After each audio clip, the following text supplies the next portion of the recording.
अस्सलाम वालेकुम dear students, कैसे हैं आप लोग। मैं ये वीडियो उन बच्चों के लिए रिकॉर्ड कर रहा हूँ जो बच्चे MD कैट की प्रिपरेशन कर रहे हैं।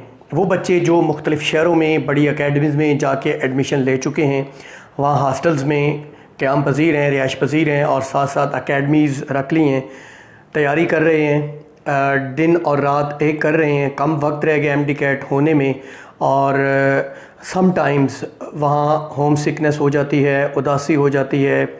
आम तौर पर बच्चे हॉस्टल्स में रहने के आदी नहीं होते और जो ही MD कैट की प्रिपरेशन करने जाते हैं तो होम सिकनेस एक सबसे बड़ा इशू होता है। ये एक नेचुरल चीज़ है, नेचुरल चीज़ों को दबाना नहीं चाहिए, उन्हें थोड़ा सा एंटरटेन करना चाहिए, उन्हें थोड़ा सा प्रॉपर तरीके से चलाना चाहिए। इसका हल ये है कि आप अपने घर वालों के साथ राब्ते में रहें, मुसलसल अपने अच्छे दोस्त जो हैं या आपकी अच्छी जो फ्रेंड्स हैं उनके साथ रहें, उनसे बातचीत करें और खुल के बताएं कि मुझे घर की याद आ रही है, अम्मी की याद आ रही है, अब्बू याद आ रहे हैं, वगैरह वगैरह जो भी है।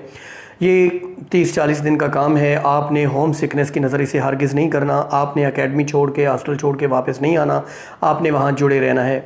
बच्चों, बहुत से बच्चे मीडियोकर फैमिली से हैं, गरीब फैमिली से हैं। ज़्यादातर लोग जो MBBS या इस तरह की फील्ड्स में जाते हैं वो गरीब ख़ानदानों के बच्चे होते हैं या लोअर मिडिल क्लास बच्चे होते हैं।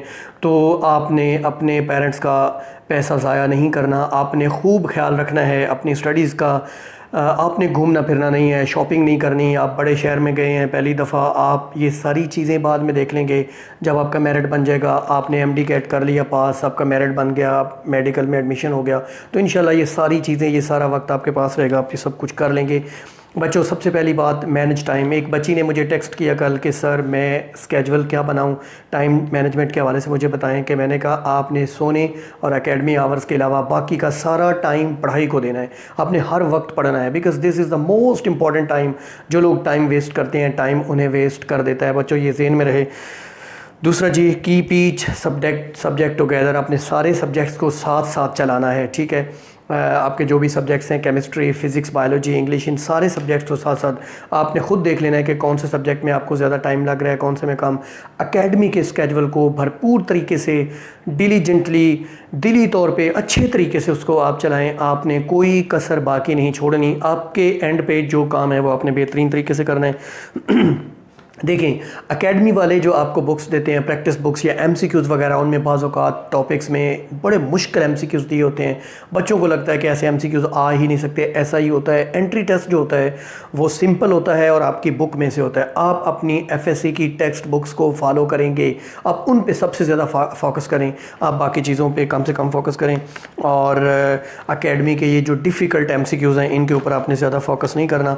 बच्चों, एकेडमी रखनी चाहिए या नहीं, कुछ बच्चे हैं जो घर पे, this depends upon you, totally upon you, ठीक है। आपकी FSC की तैयारी कैसी है, आपकी ग्रिप कैसी है सब्जेक्ट के ऊपर, आपको पहले से कितने आते हैं, ये उन पे डिपेंड करता है। आपके माली हालात क्या है, ये उन पे भी डिपेंड करता है। बच्चे घर तैयारी करके भी मेरिट बनाते हैं, बच्चे किप्स, यूनिक, स्टार्स वगैरह रख के भी मेरिट नहीं बनाते। This depends upon your fate, ठीक है। जो डेस्टिनी अल्लाह ने जो आपकी किस्मत में लिखा है उस पर डिपेंड करता है। और सबसे ज़्यादा किस चीज़ पे डिपेंड करता है? आपकी मेहनत पे, आपके जज्बे पे, आपकी डेडिकेशन और डिवोशन पे। आपने रातों की नींदें कुर्बान करनी हैं, आपने घर वालों से दूर रहना है, आपने अपना आराम कुर्बान करना है, आपने मेहनत करनी है और फिर आपको ज़रूर फल मिलेगा अगर आप डिज़र्व करते हुए। तो एकेडमी रखनी चाहिए इसलिए कि वहाँ एक सेंस ऑफ कंपटीशन है, आपके साथ और क्लास फेलोज़ हैं, उनके साथ आपका एक कंपटीशन चलेगा, अच्छी बात है, ठीक है। एकेडमी की वजह से आपको थोड़ी टाइम मैनेजमेंट हो जाती है। अगर आप घर पे पढ़ रहे हैं तो आपको क्लियर ही नहीं हो पाता कौन सा सब्जेक्ट कब करें, कौन सा चैप्टर पहले करें, कौन सा चैप्टर बाद में करें, एट्सेट्रा। ये चीज़ें आपने क्लियर रखनी है। और बाज़ बच्चे ये पूछते हैं क्वेश्चन के सर आखिर में जाके एकेडमी छोड़ें, घर बैठें, सेल्फ़ स्टडी। ये भी पर्सन टू पर्सन वेरी करता है। कुछ लोग सेल्फ़ स्टडी अच्छी करते हैं, कुछ टेस्ट सेशन दे के अच्छा पढ़ लेते हैं, तो ये आप फैसला खुद कर लीजिएगा। बच्चों, शॉर्ट लिस्टिंग ज़रूर करें, आप पॉइंट्स नोट करें। एक तो आप स्टिकी नोट्स बना सकते हैं, बड़ी अच्छी आदत है। स्टिकी नोट्स लें, वो बनाएं और बुक के ऊपर चिपका दें। आप बुक्स के ऊपर हाईलाइट करें। आपकी बुक्स ऐसे काली, पीली, नीली हो जानी चाहिए, आपके पास डिफरेंट कलर्स हों।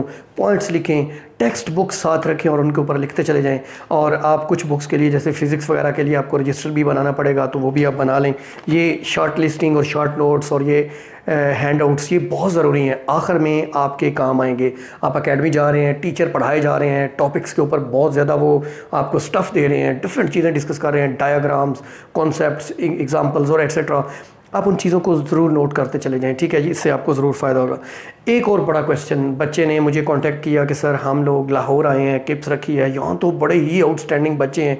बच्चों मैं अपनी लाइफ का एक्सपीरियंस बता रहा हूँ कि आम तौर पर शहरों में पढ़ने वाले बच्चे और देहातों में पढ़ने वाले बच्चों में थोड़ा सा फ़र्क होता है। शहरी इलाकों में पढ़ने वाले, शहरी इलाकों में जो स्कूल्स और कॉलेजेस हैं उनकी ज़रा लैंग्वेज बेहतर होती है, वो ज़रा कॉन्फिडेंट होते हैं, टीचर से क्वेश्चनिंग में वो थोड़े से ज़्यादा अच्छे होते हैं, और बोलने की जो उनकी स्किल है वो बेहतर होती है, क्योंकि उनकी मदर टंग भी उर्दू है और इंग्लिश है इवन, तो they are better than you, but in fact not better in studies. आपका जब एंट्री टेस्ट होगा, आपका रिजल्ट आएगा, तो देन यू विल रियलाइज़ कि आप टॉपर हैं, आप उनसे कहीं बेहतर हैं। देहाती इलाकों से आप गए हैं, आप देहाती एरिया से पढ़ के गए हैं, तो don't underestimate yourself, you are much better than them. इवन मैं लाहौर में पढ़ा हूँ, मुझे खुद अच्छे से अंदाज़ा है कि इन द बिगनिंग जब मैं गया तो मैंने देखा कि बड़े बड़े जो हैं वो मतलब टॉकेटिव स्टूडेंट्स हैं, क्वेश्चनिंग में वो बड़े एक्सपर्ट हैं, ठीक है। ऐसे लगता है कि जैसे हम तो उनके मुकाबले में कुछ भी नहीं है, मगर जब हम एग्ज़ाम देते हैं तो हमें पता चलता है कि हम उनसे कहीं बेहतर है। वो हमसे पूछ रहे होते हैं क्वेश्चन, चीटिंग हमसे करते हैं। एनीवेज़, बहरहाल मैं ये बताना चाह रहा हूँ कि बच्चों don't underestimate your self, अपने ऊपर एतबार रखें, अपने ऊपर एतमाद रखें। आपने जो मेहनत की हुई है अल्लाह ताला उससे आपको महरूम नहीं करेगा। With the passage of time आप उनसे बेहतर बोलना भी सीख लेंगे, सब कुछ आपको आ जाएगा। अब बच्चों बायोलॉजी और केमिस्ट्री के हवाले से मैं कुछ चीज़ें ज़रूर आपसे शेयर करूंगा, लेकिन उससे पहले कुछ और चीज़ें कि डेली वर्क करें। देखें एकेडमी ने जो स्केड्यूल आपको दिया उसके मुताबिक चलें, रोज़ का काम रोज़ करें, रोज़ का काम रोज़। देखें ये बहुत इंपॉर्टेंट है बच्चों, एक दिन भी ज़ाया मत करें, एक दिन भी ज़ाया मत करें। Regularity, punctuality, on time, in time और डेली वर्क जो है, this will take you towards your destination. इसके अलावा जी टाइम मैनेज करें, टाइम कम है, सिलेबस ज़्यादा है, सारी चीज़ें आपने कवर करनी है, ठीक है। फ्रेशर्स जो बच्चे हैं ना, जो रिपीटर या इम्प्रूवर नहीं है, उन्हीं में से अमूमन जो टॉपर होता है वो होता है। तो लेकिन रिपीटर और इम्प्रूवर भी बहुत से बच्चे मेरिट बनाते हैं। मेरा जो एक्सपीरियंस है, जो मेरे स्टूडेंट्स जाते हैं शहरों में पढ़ने, उनमें ज़्यादा मतलब 50-50 मेरे ख्याल से 50-50 होता है। कुछ रिपीटर भी बनाते हैं मेरिट्स, कुछ फ्रेशर्स भी बनाते हैं, ठीक है जी।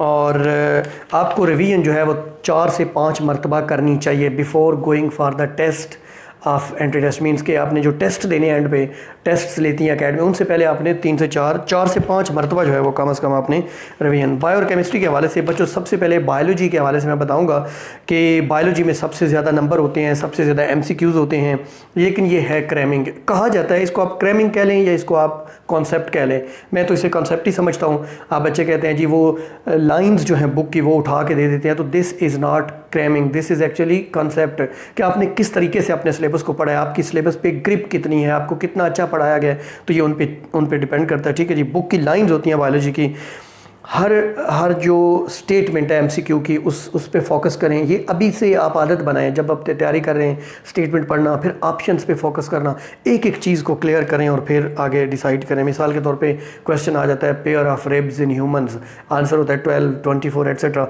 तो आपने पेयर वर्ड देखा ही नहीं, आपने रिब्स देखा तो आपने 24 पे मतलब जो है वो समझ लिया कि this is the answer, but that wasn't answer, they have asked you pair of ribs. तो ये पेयर की वर्ड है, आपने की वर्ड्स को जो है वो स्पेसिफाई करना है, मीन सीखना है कैसे स्पेसिफाई करते हैं। उसके बाद बच्चों जी जो है कुछ कंफ्यूजिंग टर्मिनोलॉजीज़ होती हैं, उन पे आप फोकस करें बायोलॉजी के हवाले से, ठीक है जी। जेनेटिक्स और बायोटेक्नोलॉजी, मैं इंशाल्लाह ताला वीडियोस बनाऊंगा इसके ऊपर आपके लिए। जेनेटिक्स के कुछ न्यूमेरिकल्स हैं, कुछ कॉन्सेप्ट्स हैं, कुछ बायोटेक्नोलॉजी के, उन पे मैं वीडियोस बनाऊंगा। पहले मेरे चैनल पे मौजूद भी हैं, वहाँ से भी देख सकते हैं। बच्चों केमिस्ट्री जो है इनऑर्गेनिक ऑर्गेनिक 2 पोर्शंस हैं। इनऑर्गेनिक में आपकी पीरियोडिक टेबल के ऊपर फुल ग्रिप होनी चाहिए, रोज़ कॉलम्स इसकी जो है वो बाकी कॉन्सेप्ट्स जो है, पीरियोडिक टेबल एक पूरी केमिस्ट्री है अपने अंदर, तो आपने पीरियोडिक टेबल पे फुल ग्रिप हासिल करनी है। इनऑर्गेनिक का पोर्शन, ऑर्गेनिक बाज़ार सीमिंगली डिफ़िकल्ट लगता है, but according to me that is not difficult because that is conceptual.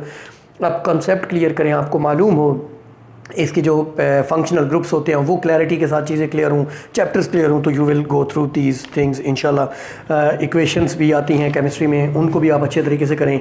कुछ छोटे छोटे शॉर्ट से न्यूमेरिकल भी एवोगाड्रो नंबर के हवाले से जैसे, तो ये आपने थोड़ी सी प्रैक्टिस कर लेनी है कि उनको मल्टीप्लाई कैसे करना है, पावर को डबल कैसे करना है, एट्सेट्रा।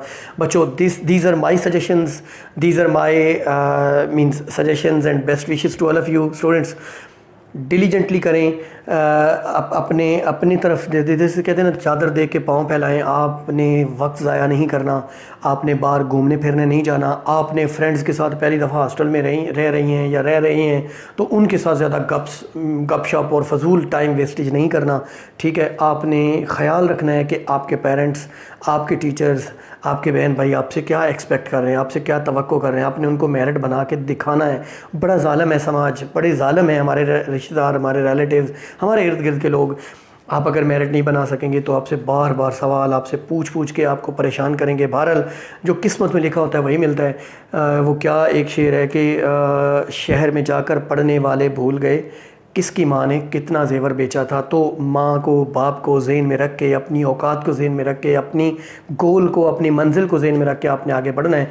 अल्लाह ने आपकी किस्मत में लिखा हुआ, आपकी मेहनत उस पाए की हुई तो you will get on merit. अगर आप ना भी आए तो ज़िंदगी ख़त्म नहीं हो जाएगी बच्चों, ठीक है। दुनिया में अमीर तरीन लोग जो हैं, they are not doctors, even they are not scientist, they are not PhDs, they are more are means formal education जो है उन्होंने हासिल की हुई हैं, दे आर बिजनेसमैन और वो दुनिया में राज कर रहे हैं। तो आप इंशाअल्लाह ताला अगर ज़िंदगी में स्ट्रगल करते रहे, कोशिश करते रहे, इम्प्रूवमेंट्स की कोशिश करते रहे, तो यू विल गेट सक्सेसफुल इंशाअल्लाह ताला, even better than doctors, better than scientist, better than others. तो अपने आप को अंडर एस्टिमेट नहीं करना। You are very lucky who are sitting in the cities, they have joined some academies, they are learning, they are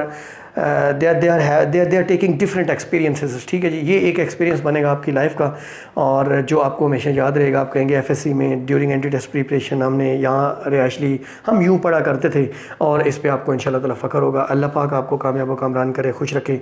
बच्चों, channel को subscribe कर लें, बेल आइकन को दबा दें ताकि हमारी तमाम वीडियोज़ आप तक पहुँचती रहें। अल्लाह हाफिज़।